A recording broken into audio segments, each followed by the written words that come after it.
Watazamaji wetu wa Saole TV, siku zilizopita chache tumetoa ofa kwa njia ya kuvuna, na hii ofa kwa ajili ya mavuno yanaendelea kwenye ofisi zetu za Kilimanjaro. Tayari watu wanalipwa kwa cheki.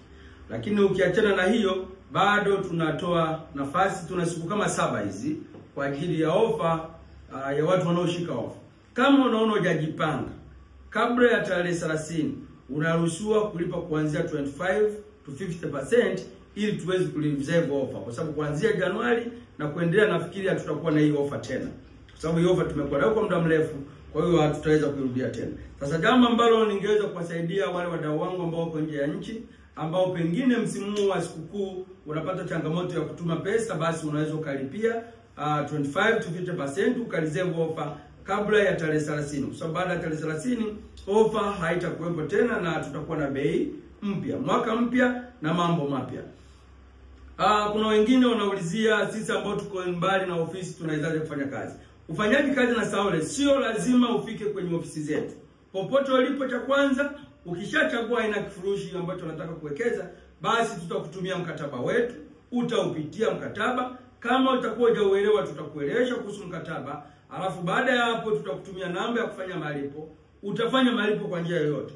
Unaweza kufanya malipo kupitia wide limit, unaweza kufanya malipo kwenda benki moja kwa moja, unaweza kufanya malipo kwenda M-Pesa, au unaweza kutumia MoneyGram. Njia yoyote ambayo unaona ni rahisi kwako kufanya malipo, basi tunairuhusu na tunaikubali. Kwa hiyo nitoa wito. Kwa hiyo ukishafanya malipo utatutumia majina yako matatu.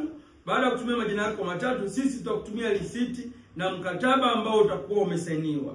Ukishapokea ule mkataba, utauprint, utajaza taarifa zako na sehemu na mkataba una sehemu kutatu. Kuna sehemu ya kwanza kujaza taarifa kama wewe kama mfugaji unayefugiwa na kampuni. Sehemu ya pili ni sehemu ya kujaza taarifa ya account au taarifa au njia utakayokuwa unapokelea malipo.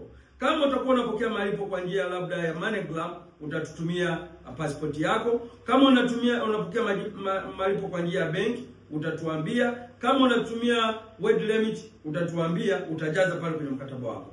Lakini sehemu nyingine ni sehemu ya shahidi.